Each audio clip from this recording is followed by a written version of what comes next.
Incroyable! Quand on longe le front de mer, on ne voit que lui, un œil monumental surplombant le parvis d'un cube vitré. Cette œuvre d'art nommée Le Signal fait face à l'estuaire du port du Havre, mais surtout elle nous permet d'entrer dans un monde de verre et de transparence, le musée Malraux. Reconstruit en 1961 sur cet emplacement ouvert à l'océan et au port, cette nef d'acier et de verre nous permet d'admirer les chefs-d'œuvre d'Eugène Boudin et des grands maîtres de l'impressionnisme. La lumière des tableaux fait face au spectacle incessant des mouvements des bateaux, des cargos et des navires. Nous avons là des œuvres d'artistes impressionnistes venus au Havre, venus en Normandie peindre ces paysages.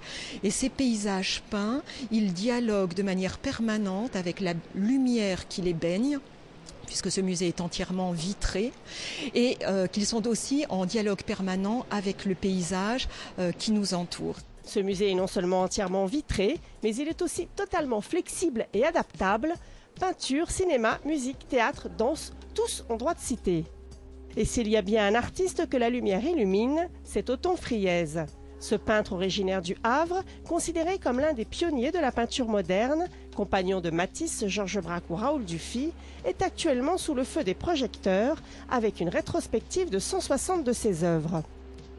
Ces couleurs saturées, pures et lumineuses sont particulièrement mises en valeur dans cet édifice. L'automne 1906, il s'isole dans cette forêt absolument flamboyante de l'automne, donc sur la côte de Grasse, et il va peindre là et inventer vraiment son fauvisme. Alors si vous avez des envies de lumière, de clarté et de peinture, vous savez ce qu'il vous reste à faire.